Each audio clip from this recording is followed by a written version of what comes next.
নমস্কার বন্ধুরা, আজ আমি দাঁড়িয়ে আছি আমাদের পানের স্কুলে। আজকের দিনটা অন্য দিনের মতো নয়, আজকের দিনটা আনন্দ, শ্রদ্ধা, কৃতজ্ঞতা আর একটু না পারা কষ্টের মিশলে ভরা।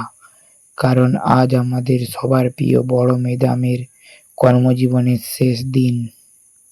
এই স্কুলের প্রতিটি ইট, প্রতিটি গাছ, প্রতিটি শ্রেণীকক্ষ যেন তার অসংখ্য স্মৃতির সাক্ষী। বছরের পর বছর তিনি শুধু একটি প্রতিষ্ঠান পরিচালনা করেননি, তিনি গড়ে তুলেছেন হাজারো ছাত্রছাত্রীর ভবিষ্যৎ, শিখিয়েছেন সততা এবং মানুষের মতো মানুষ হয়ে বাঁচার শিক্ষা।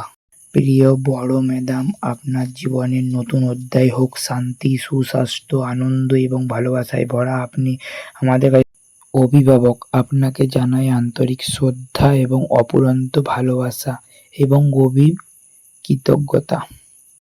বড় ম্যাডাম, আপনি যেখানেই থাকুন অনেক ভালো থাকুন, সুখে শান্তিতে থাকুন, এটাই আমরা ঈশ্বরের কাছে কামনা করি।